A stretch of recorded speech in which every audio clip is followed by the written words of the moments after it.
They don't even have to charge you. I mean, it is specified. This is not the Patriot Act. This is way beyond. This is total authoritarianism. This is the kind of stuff that exists in third world banana republics. The government can detain anybody. All they have to do, they actually don't have to do anything. They just have to say they suspect you of terrorism. They have to prove it. They don't have any evidence. They don't have to charge you. They can put you away in a jail. You are not allowed a lawyer. You are not allowed habeas corpus. It's the most amazing thing. Obama even issued a signing statement with it in which he said, "Don't worry, I'm not going to do this. Don't worry, I'm not going to do it." Well, he can, as can anybody in the military, as can any future president, and just decide to detain you for no reason. I mean, literally no reason.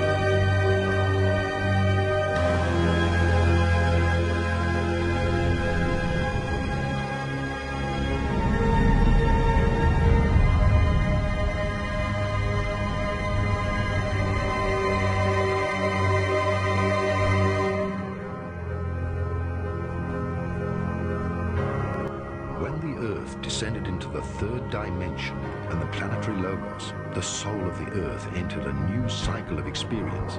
Humans reached the zenith of their polarity consciousness. To this day, the cycle of opposites and the feeling of separation has prevailed.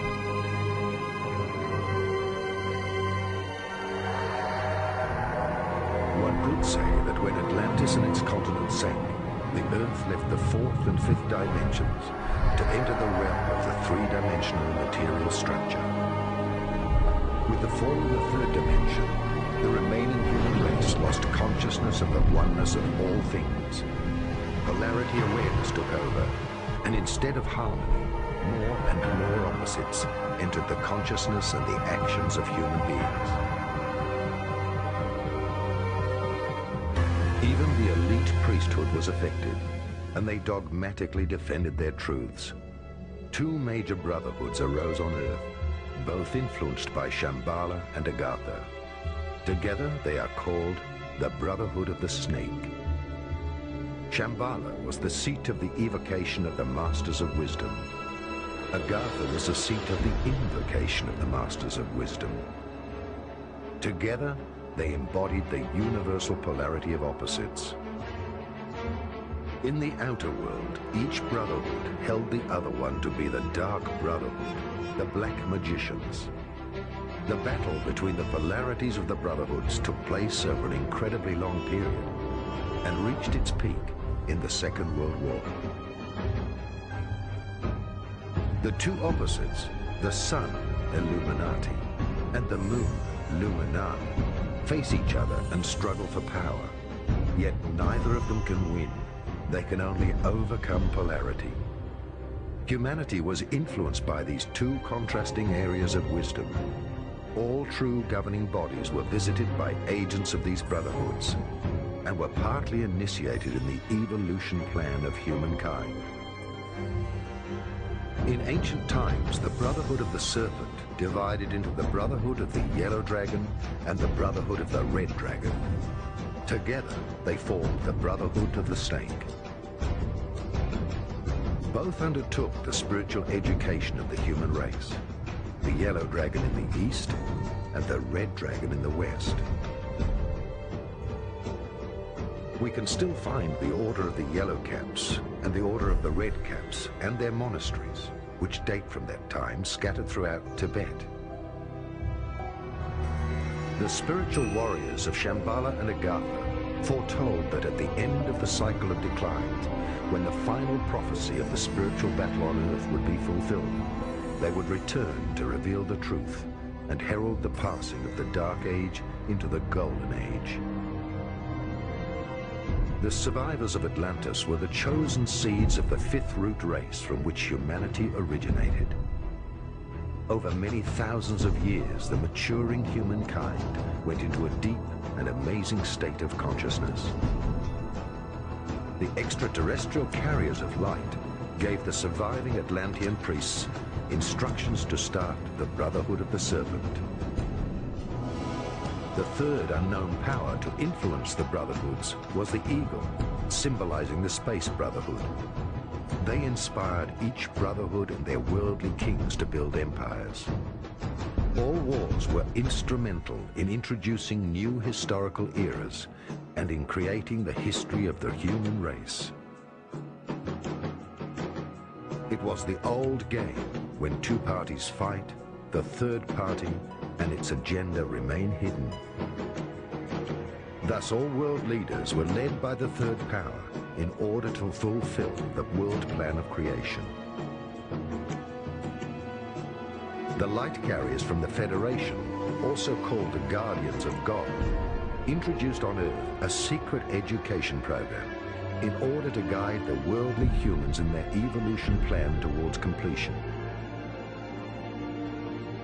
They are akin to what we call in the biblical tradition the archangelic, or in the Eastern tradition the avatars or maha-avatars, those who bring the divine science or the Dharma, the teachings of light. It is from these higher levels that we will see the fulfillment of what is prophesied in the Old and New Testament with the coming of Melchizedek, Lord Melchizedek, one who initiated Abraham, as we are told in the book of Genesis chapter 14, and one of which the Christ figure in the New Testament book of Hebrews was connected with. They are members of the higher angelic brotherhoods of light who will intervene and change the world from a material-based culture under the control and dictatorship of those who control the financial, the political, and scientific power to want a true spiritual liberation. I believe this will take place in the beginnings of the 21st century, and in the next 20 years we will see rapid change and disintegration of the old rights and privileges, the orders that we have thought about historically as the mystical orders and brotherhoods assigned with Archangel Michael, Gabriel, Raphael. These, the great avatars, will be seen as part of the Great White Brotherhood, or those who have the Christ appearance, those who have the appearance of Adam, the first parents, symbolic of the human race, so that we know our identity, we know our cosmic origin, we know our cosmic future. We must avoid contact with these lower forms of manipulation, control, and power.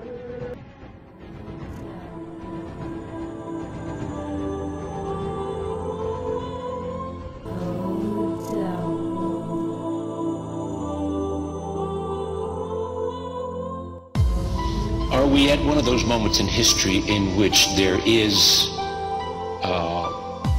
the necessity for a new world order? A, because of what's taken place in the Middle East, the rise of different kinds of groups, and B, what's happened in Asia, meaning that there has been a shift from the West to the East. There's a need for a new world order, but it has different characteristics in different parts of the world. Hello, Doctor.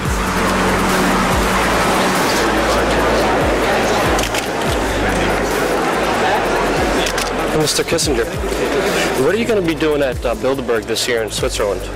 What am I going to do in Bilderberg, yeah, in Switzerland this year. do at Bilderberg? What happens there? Well, a discussion of various topics. Mr. Kissinger, we're going to go this way. Your insight gives a lot to think about. Thank you so much, Dr. Kissinger. Thank you. Good to see you. They're going to go out. Can you expand on your quote when you said military men are dumb, stupid animals to be used as pawns for foreign policy? I never said that. Bob Woodward said you said that. Never said Bob Woodward never told me. Nancy, which way do you want He's the guy who covered Watergate. He's a trusted journalist. It doesn't. You never said that? Your greatest accomplishments have caused a lot of human suffering. Please, sir. Do you have any regret or remorse for the human suffering, Mr. Kissinger, that you caused millions of people in Chile and Argentina and East Timor? Mr. Kissinger, I know you're not going to respond, but I don't want your New World Order, and you won't have one, Mr. Kissinger. National sovereignty will prevail, freedom will reign, nation states will survive, sir, and you will not have your New World Order, your eugenics, because we are changed and we are taking this generation back, sir. Who is this inside the car? Henry Kissinger. He's a dangerous war criminal. Oh yeah? You know Henry Kissinger? I hear about him. Yeah, he's a dangerous Illuminati scumbag. That's an appropriate place to end this conversation and as the beginning of a series of conversations, but it is to recognize that we are at one of those moments. Absolutely. Where there are forces at work. And that people may be coming to an idea that we're looking at an abyss and need to come back from it, and you see some hope that might be starting. It's also a great opportunity. Henry Kissinger, former Secretary of State. We began, as I said, this series of conversations with former secretaries of state, with people from not just the United States, but other countries, talking about this new world order and where we go from here.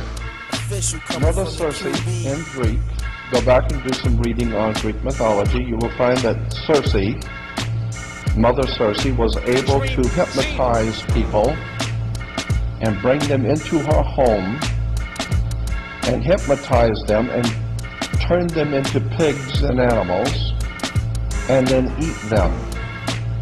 She would live off of them.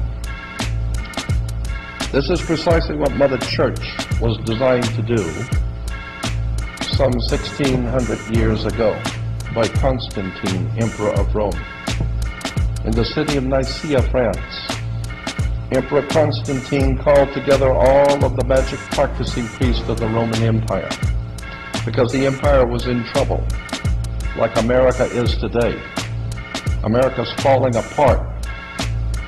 America's in decline. America is collapsing. And I am of the opinion that America is collapsing because it's God's will that this nation collapse.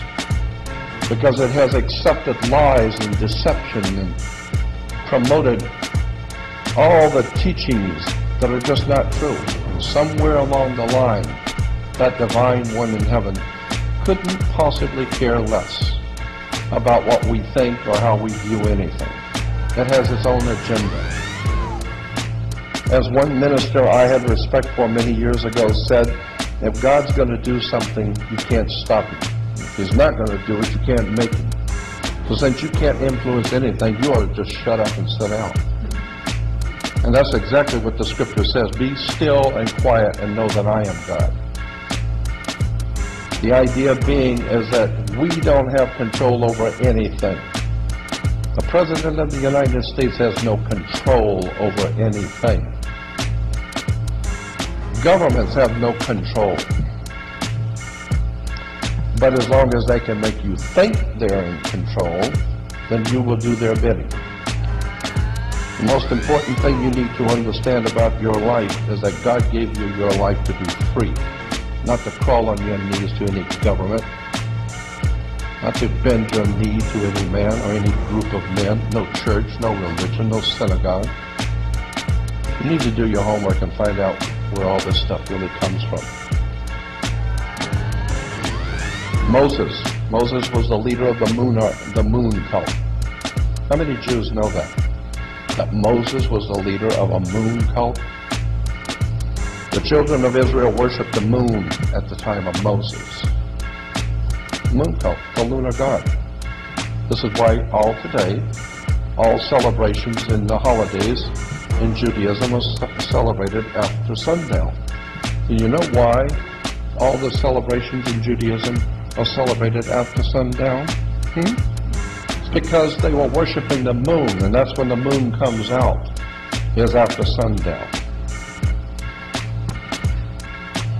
When you begin to see how the stories of Moses giving us the law, the 10 Commandments, go back and read the 10 Commandments. You'll find out, first of all, there's two different renditions of the 10 Commandments in Genesis. One says one thing, one says the other.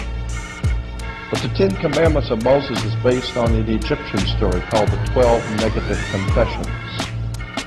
The 12 Negative Confessions were borrowed from the Law of Hammurabi. And the Law of Hammurabi goes back to the most ancient laws that this world has ever known, in the Assyrian Hammurabi king. So there's a lot